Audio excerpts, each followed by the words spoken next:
Hello there, clarinetists and interested fans. My name is Kathy Williams. I'm an amateur clarinetist from Brisbane, Australia. This is a series of instructional videos I've been putting out on YouTube. Guide to a good technique, staccato, and today I wanted to talk about performance nerves, which we all get, and I used to suffer from them pretty badly in that I couldn't eat for about 3 days beforehand, and sat on the toilet quite a lot before the performance. But now I don't get performance nerves at all, and I thought I'd explain why and possibly help yourselves to quell those performance nerves.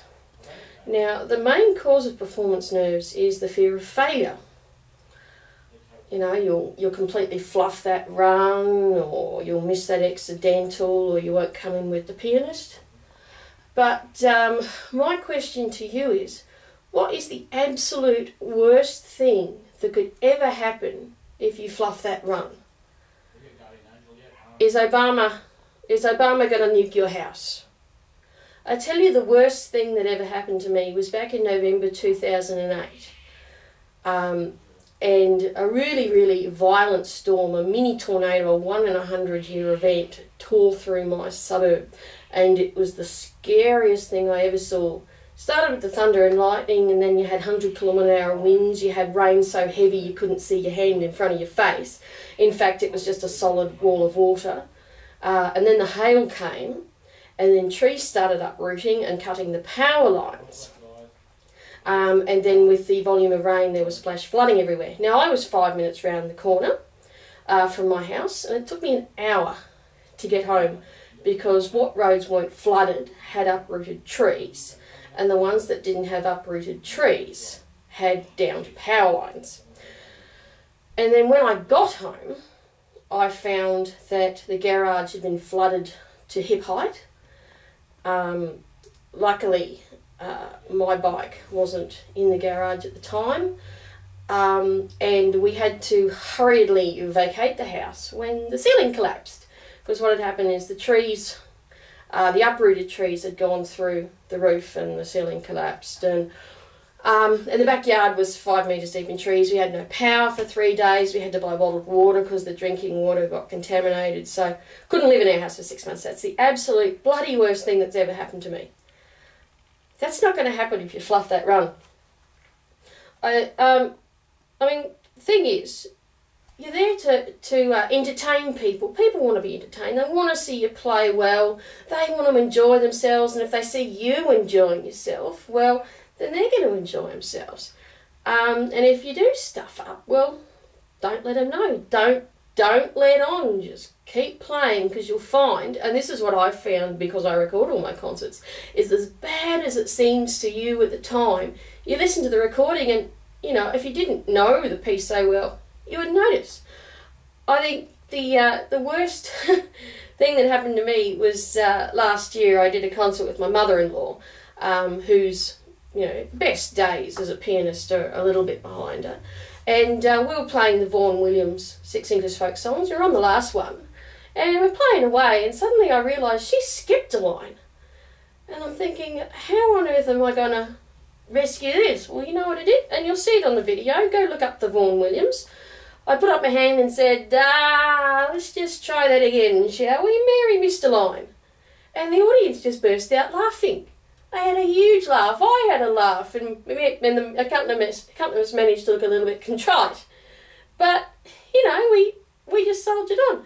And I think the best way to conquer nerves is just to have fun. You know, my concerts are often themed, and I'll introduce myself, I'll introduce the concert, I'll introduce the pieces, tell a few jokes, and by the time you've done that, the nerves just go away. I would actually recommend you read The Inner Game of Music. It's an excellent book, and it's all about sort of preparing your mind so that, you know, a certain amount of nerves is okay, but too many nerves and, well, you just clam up. One of the more important equations in the book was performance equals potential plus interference.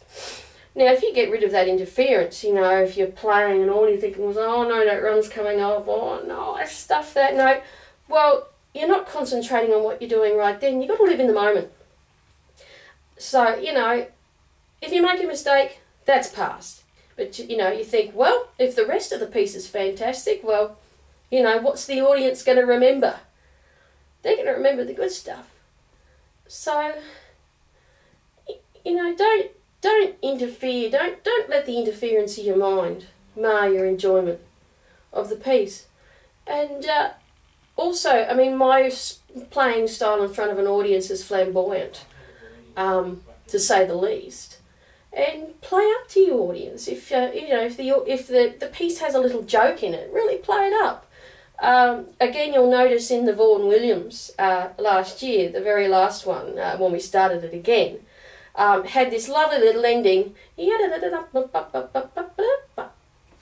Very, very funny, and both the audience and myself burst out laughing. It was such just a quirky little ending. And you've got to have fun. I did a concert full of operatic favourites, and I really played that up. You know, it's like it was flamboyant writing, you know, the Rellio, the Bassi, some Rossini cavatinas. You play it up because you think, well, you know, this is from opera, and opera's over the top. So, and you can see how relaxed I am in front of the camera. And I do recommend that you record your concerts, because you can listen back and think, well, actually that wasn't so bad. So my best advice for conquering nerves is don't be afraid to fail. You know, you fluff a note, well, you know, Obama's not going to nuke your house, and odds on the audience is not going to notice. So, you know, when you're playing your recitals, just have fun. The audience wants you to have fun. If you're playing in front of a panel of clarinetists, they want you to play well. They want to hear, you know, a really good rendition of the piece. So guys, don't be so hard on yourselves. Live in the moment. Just enjoy the music. And I hope this is of some help to you. Goodbye.